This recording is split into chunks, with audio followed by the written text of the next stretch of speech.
Welcome to maths zone. Maths zone में आपका स्वागत है। आज हम लोग देखने जा रहे हैं homework seat 11th class exercise 5.2 complex number सम्मिश्र संख्या। कॉम्प्लेक्स नंबर सम्मिश्र संख्या एक्सरसाइज 5.2 का जो हम होमवर्क सीट आप लोग को दिए थे उसका हम सॉल्यूशन कर रहे हैं। पहला क्वेश्चन जो था यही था आपके सामने कि सम्मिश्र संख्या -4 प्लस आयोटा 4√3 को ध्रुवीय रूप में परिवर्तित कीजिए।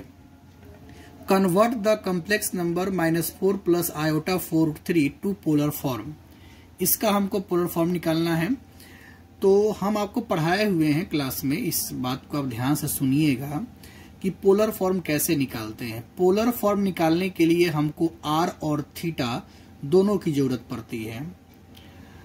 क्या क्या जरूरत पड़ती है? r और थीटा दोनों की जरूरत पड़ती है पोलर फॉर्म निकालने के लिए।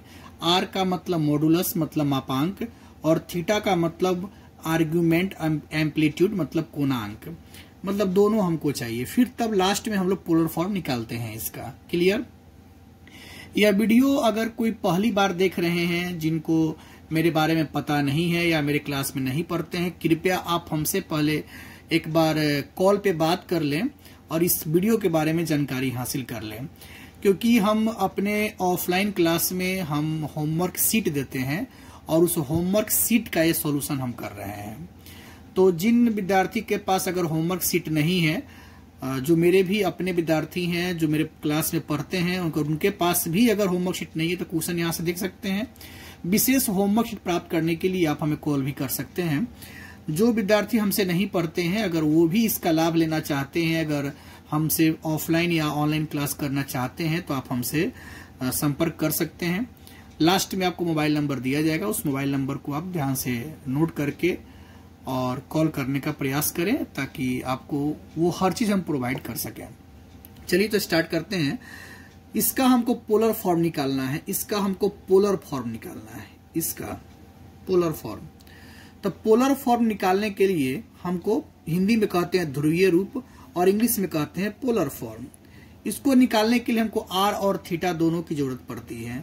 चलिए हम सॉल्यूशन करते हैं। हमारे पास एक कॉम्प्लेक्स नंबर दिया हुआ है z बराबर -4 प्लस आयोटा 4√3। ये हमारा क्या है? कॉम्प्लेक्स नंबर है। चलिए, तो ये हमारा कॉम्प्लेक्स नंबर। अब इस कॉम्प्लेक्स नंबर का हम आगे क्या करना है ध्यान सुनिएगा। सबसे पहले हम इस कॉम्प्लेक्स नंबर का क्वाड्रेंट क्लियर करेंगे, चतुर्थांश। तो जब माइनस और प्लस हो, क्या हो? माइनस और प्लस। यहां माइनस और प्लस दोनों है, पहले माइनस है और बाद में प्लस है। जब ऐसी परिस्थिति रहती है, पहले माइनस बाद में प्लस, तो वो होता है सेकेंड क्वाड्रेंट। क्या होता है? सेकेंड क्वाड्रेंट होता है वो। इस बात को आप समझ पा रहे हैं कि नहीं समझ पा रहे हैं? सेकेंड क्वाड्रेंट होता है। अब हम ये तो z बराबर एक कॉम्प्लेक्स नंबर है -4 प्लस आयोटा 4√3, और एक कॉम्प्लेक्स नंबर का हम पोलर फॉर्म में आपको पढ़ाए थे r cos theta plus ir sin theta. ये भी एक कॉम्प्लेक्स नंबर है, ये भी एक कॉम्प्लेक्स नंबर है आपका। देखिएगा, LHS में z है, LHS में z है। जब LHS आपस में बराबर है तो आपके RHS भी आपस में क्या होंगे? बराबर होंगे। तो यहां पे RHS है -4 प्लस आयोटा 4√3 बराबर यहां से है r cos theta plus ir sin theta, ir sin theta. ठीक है, समझिएगा ध्यान से। तो ये भी कॉम्प्लेक्स नंबर, ये भी कॉम्प्लेक्स नंबर। जब दो कॉम्प्लेक्स नंबर आपस में जब बराबर होता है तो हम लोग लिखते हैं तुलना करने पर। क्या लिखते हैं? तुलना करने पर। और इंग्लिश वाले विद्यार्थी इसको लिखेंगे कंपेयरिंग। इंग्लिश वाले विद्यार्थी क्या लिखेंगे? कंपेयरिंग। ठीक है, जब हम लोग इसको कंपेयर करते हैं तो रियल पार्ट को रियल पार्ट के बराबर और इमेजनरी पार्ट को इमेजनरी पार्ट के बराबर करते हैं। ठीक है, तो यहां पर इसका रियल पार्ट है r cos थीटा और इसका रियल पार्ट है -4, यानी r cos थीटा -4 के बराबर होगा। क्या होगा? r cos थीटा -4 के बराबर होगा। तो यहां ध्यान दीजिएगा, आर कॉस थीटा -4 के बराबर होगा। यह हो गया इक्वेशन फर्स्ट। या तो समीकरण लिखेंगे हिंदी वाले और इंग्लिश वाले लिखेंगे इक्वेशन, तो ये हो गया इक्वेशन फर्स्ट। फिर हम बात करते हैं इमेजनरी पार्ट। जिसके साथ आयोटा लगा रहता है वो इमेजनरी पार्ट होता है। तो इमेजनरी पार्ट यहां से r sin थीटा है और यहां से 4√3 है। आयोटा के साथ वालों को इमेजनरी पार्ट बोलते हैं। तो यहां से हुआ आपका r sin थीटा बराबर हो गया 4√3। तो यह हो गया समीकरण मतलब इक्वेशन सेकेंड। क्या हो गया? Equation second. अब हमको तो सबसे पहले निकालना है आर और थीटा, क्योंकि ध्रुवीय रूप निकालने के लिए, पोलर फॉर्म निकालने के लिए आर भी चाहिए और थीटा भी चाहिए।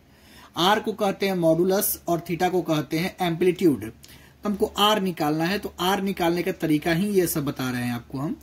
अब यहां से हम लोग क्या करते हैं, जो इक्वेशन फर्स्ट है तो इक्वेशन फर्स्ट का हम लोग स्क्वायर करते हैं, फिर प्लस इक्वेशन सेकेंड का स्क्वायर करते हैं।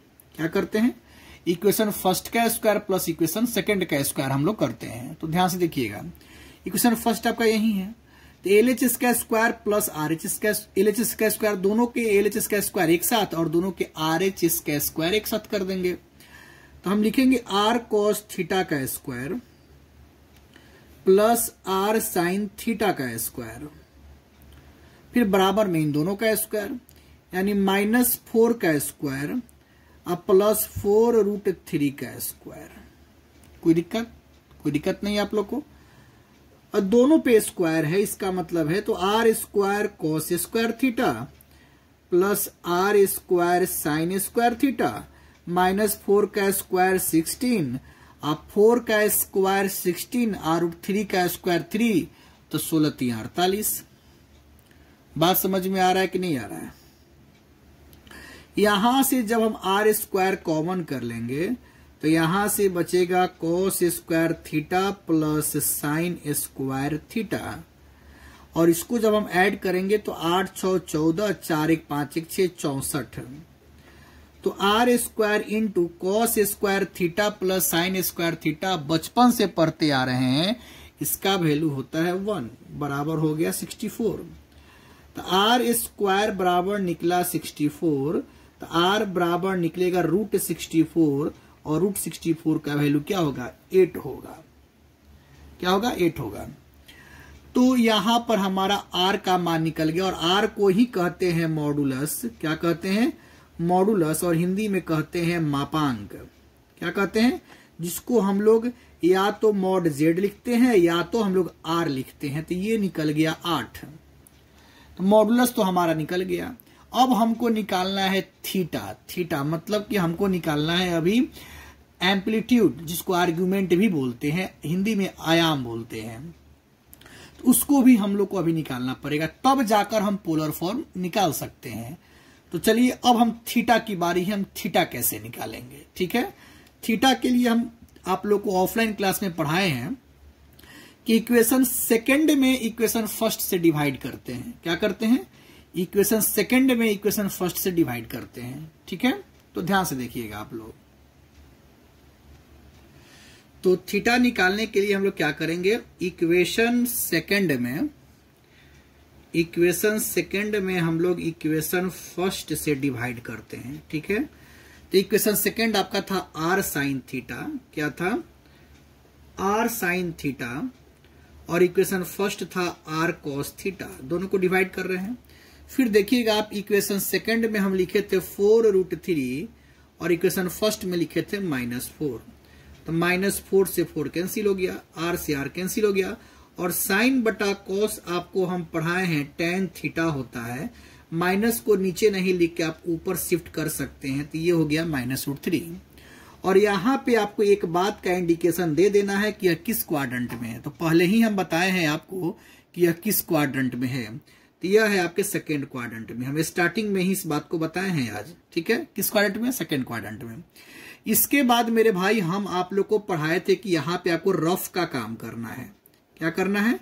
रफ का आपको एक काम करना है। ये बात हम आपको बताए थे।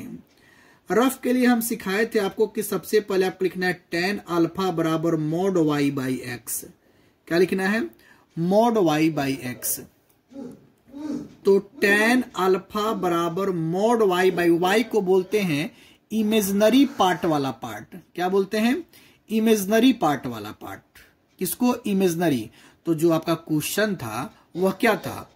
क्वेश्चन था आपका -4 प्लस, आपका जो क्वेश्चन था -4 प्लस आयोटा 4√3। क्वेश्चन तो यही था। तो इसमें इमेजनरी पार्ट क्या है? 4√3। तो y बोलते हैं 4√3 को और x बोलते हैं आपके रियल पार्ट को, यानी -4 को।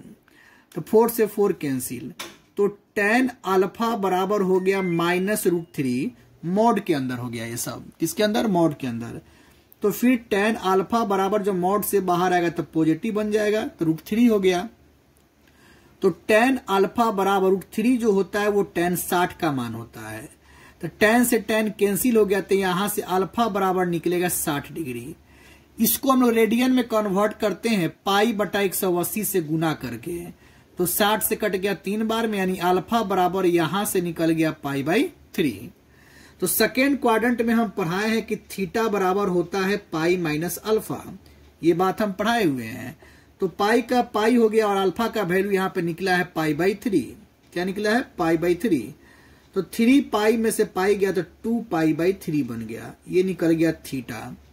ये क्या निकल गया? थीटा। इसको बोलते हैं कोणांक या एम्पलीट्यूड, इंग्लिश में बोलिए आप। थीटा निकल गया। तो हमारे पास आर भी आ चुका है, हमारे पास थीटा भी आ चुका है। अब हमको निकालना है पोलर फॉर्म। क्या निकालना है? Polar form. तो पोलर फॉर्म होता है z बराबर r into cos theta plus i sine theta. याद कीजिए, हम आपके ऑफलाइन क्लास में पढ़ाए हैं कि नहीं पढ़ाए हैं? तो r तो निकल के आपके सामने आया था 8, तो 8 लिख दिए। कॉस का कॉस, थीटा निकल के अभी आपके सामने में यहां आया है 2 π/3। तो थीटा की जगह पे लिखेंगे 2 π/3 प्लस आई है तो आई, फिर साइन, फिर थीटा है तो थीटा की जगह पर क्या लिखेंगे? 2 π/3। तो ये हो जाएगा 2 π/3। यही हो गया आपका पोलर फॉर्म। तो आपसे क्वेश्चन 3 को ही पूछता है एग्जाम में। या तो कहता है भाई साहब आप आर निकालिए, या तो कहता है भाई साहब आप थीटा निकालिए, या तो कहता है भाई साहब आप पोलर फॉर्म निकालिए। 3 ही क्वेश्चन आपसे पूछता ही है परीक्षा में। अगर देखिए कितने क्वेश्चन पूछते हैं? 3।